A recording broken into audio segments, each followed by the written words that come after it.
பார்க்க போகிறோம்னா நம்ம நார்மலாக தக்காளிலாம் வாங்கணும் அப்படின்னா ஃப்ரிட்ஜில் தான் ஸ்டோர் பண்ணி வைப்போம். உங்களுக்கு தக்காளியை ஃப்ரிட்ஜில் ஸ்டோர் பண்ணி வைக்க விருப்பம் இல்லை, நீங்கள் வெளியே வச்சு ஸ்டோர் பண்ணி வைக்க போகிறீங்க அப்படின்னா தக்காளி வந்து ரொம்ப நாளைக்கு கெடாமல் இருக்கிறதுக்கு இந்த டிப்ஸை நீங்கள் ட்ரை பண்ணலாங்க. அப்படி இல்லை ஃப்ரிட்ஜ் ரிப்பேர் ஆகிடுச்சு, இல்லை ஃப்ரிட்ஜ் உங்கள் வீட்டில் இல்லை அப்படின்னாலும் இந்த டிப்ஸ் உங்களுக்கு ரொம்பவே யூஸ்ஃபுல்லாக இருக்கும். ஃபஸ்ட்டு நம்ம தக்காளி வாங்கிட்டு வந்ததுமே ஒரு ட்ரையான கிளாத்தை வச்சு எல்லா தக்காளியுமே ஈரம் இல்லாமல் தொடச்சி எடுத்துடணுங்க. தொடச்சி விட்டுட்டு இந்த மாதிரி ஒரு முறம் எடுத்துக்கோங்க. அந்த முறத்தில் நீங்கள் ஒரு பேப்பர் வந்து வச்சு விட்டுருங்க. அடியில் இந்த மாதிரி நீங்கள் ஜஸ்ட் ஒரு பழைய நோட் புக் உடைய பேப்பர் வச்சா கூட போதும். வச்சு விட்டுட்டு சும்மா ஒரே ஒரு ஸ்பூன் ஆயில் மட்டும் எடுத்துக்கோங்க. எடுத்துட்டு ஃபிங்கரில் இந்த மாதிரி லைட்டாக ஆயிலை தொட்டு தக்காளியுடைய அந்த காம்பு இருந்த பகுதி இருக்கு இல்லைங்களா, அந்த இடத்துல இந்த மாதிரி அந்த ஆயிலை அப்ளை பண்ணி விட்டுருங்க.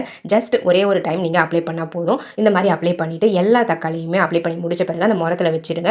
வச்சுட்டு நீங்கள் ஒரு காத்தோட்டமான இடத்துல வச்சிட்டிங்க அப்படின்னா உங்களுக்கு ஒரு 7 நாள் வரலும் கெட்டு போகாமல் சூப்பராக இருக்குங்க. நீங்கள் ஒவ்வொரு நாள் வந்து சமைக்க பொழுதும் இந்த தக்காளியில் எது நல்லா பழுத்திருக்கோ அந்த தக்காளியை ஃபஸ்ட்டு சமைச்சிடணுங்க. ஸோ அந்த மாதிரி நம்ம செய்யும்பொழுது தக்காளி வந்து வீணாகாமல் இருக்கிறத நம்ம அவாய்ட் பண்ணிக்கலாம்.